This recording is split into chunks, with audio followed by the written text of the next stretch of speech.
In this tutorial, a grid of 9 related photos are added to a single Photoshop file, and then the colour is tweaked to give unity to the overall composition. This is an example that has already been created in Photoshop, and you can see that it consists of multiple layers to begin with. Then there are lines that have been added, and finally effects that have been added so that these affect the overall appearance of the entire selection of images. Okay, so now we'll create a new one. So we go File, New, and what you have to do is make sure that your resolution is 150 and that your height and width are 30 centimeters.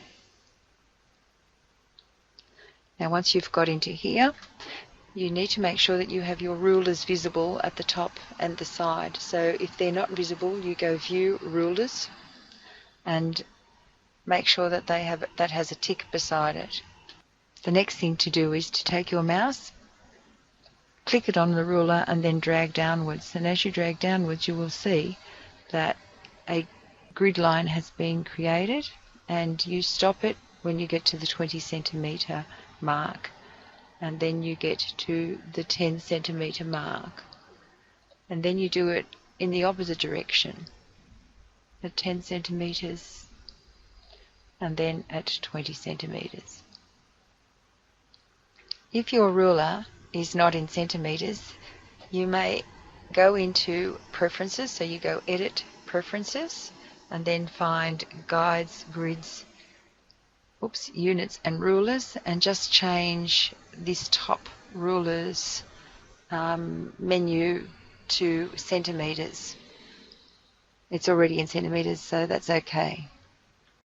Another way of getting your guides in place is just to click on View, New Guide, and this menu appears. We want them at 10 centimeter intervals, and we can decide whether they're vertical or horizontal. So I'll put in a horizontal one, and then View, New Guide, and I'll put in a vertical one, and then you do the same for the other two. What we now want to do is import our file. So we go File, Open, and the images that I would like to put into this are very large. This one 13, this one 9, and so on. They're too big to import into that file. So I'm going to create a new folder that I'm going to call Grid Size, and I'm basically going to copy those files, Control C, and put them into this folder. Now, to make them distinguish from the other ones, I'm just going to change their title. To do this, you click twice on the file so that it becomes modifiable, and then add it. You click outside, do it again, click it twice, put the V in, and then click outside. Back in Photoshop, I'm now going to import them. So File, Open, make sure it's the grid size ones, and just open them all. We're going to use an action to resize them and make them smaller squares.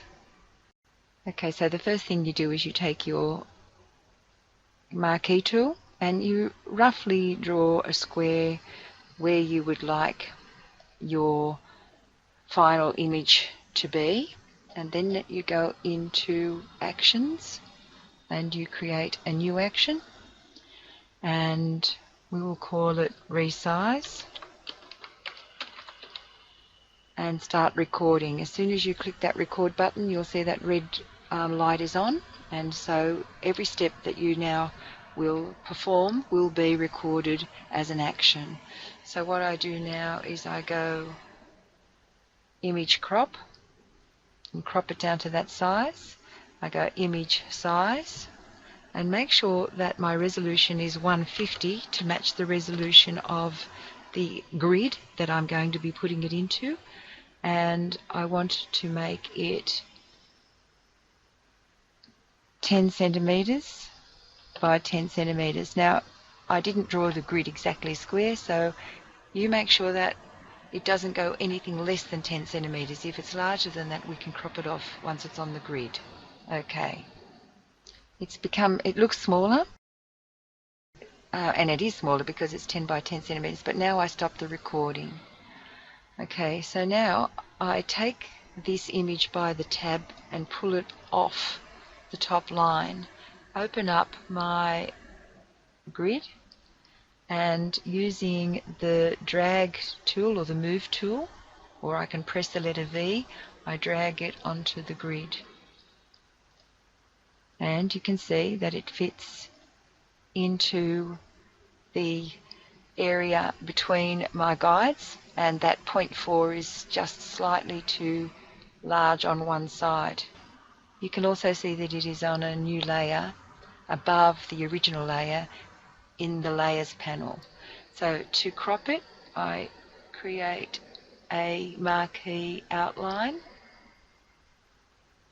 I press invert, so select invert or shift control I, and then just simply press the delete button, and I have now trimmed it. I can at this stage now with my move tool just move it to whichever section of the grid I would like to have it in. You will notice that you've got this line around the outside, the selection line. Just make sure you remove that, so go deselect to get rid of it. And now you can place it wherever you would like it to be. I'm going to repeat the process now with a different photo. So I take the marquee tool and I draw a rough square. You will notice that as you drag down your marquee, you can see a little dialog box that shows you the width and height of the square. So you can use that as a guide to help you get it as close to square as possible. And now I start my action. Make sure that you've got the very top layer of that action highlighted, so it starts at the beginning, and press the forward key, and instantly it has done all of those steps. So the image size is now 150 and it's a 10 by 10.89. Okay, so now I just pull the tab off the top. It resizes to this point here. I take my move tool, click on it and drag it into the grid, and again you can see that it's slightly too long. Close the original file. You can save the changes, and again I take my marquee, drag it across, shift control I and backspace, and don't forget to deselect.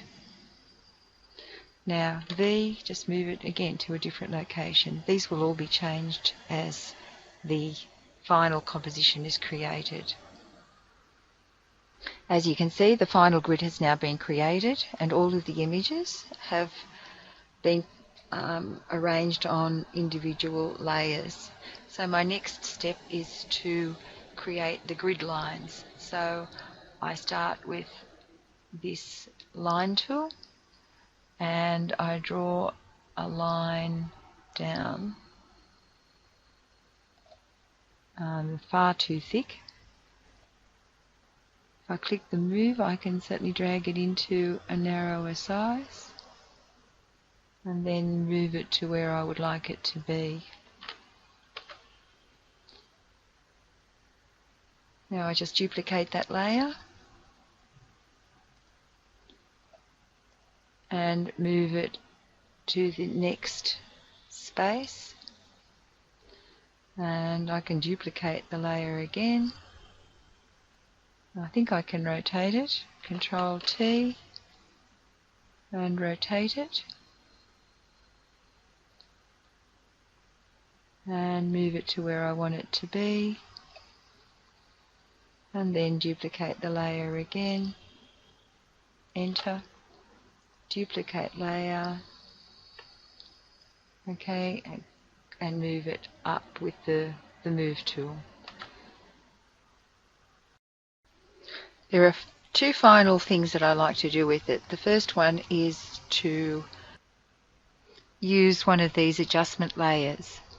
So if you click on it, your adjustment layer menu appears, and if you drag your slider, say, on the top line, you can adjust the hue not just on one image but on all of the images that are directly below it, and that will give it a kind of unity as you vary individual colors in each image. You can also drag the saturation slider along and it will do the same, and you can use any combination of these two sliders. Alternatively, I can switch that off, and another favourite of mine to switch that off so it's back to where it was is to go down here to these masks and find the one that's called Colour Lookup. Now the Colour Lookup just has presets of different colour combinations that apply to all of the images below. So crisp winter or foggy night. And in the bottom one you can go again any combination of colours. I'll leave it at that one for the moment. The one that I finally have chosen is Late Sunset, and now what you can do is flatten your entire image, save it as a PSD for sure so that you can go back to it and modify it as many times as you like, but for publication, to hand in for marking, you just flatten your image, and that is a reasonable size. File, save as, and then save it as a JPEG and call it your name. And that will be forwarded to the teacher for marking.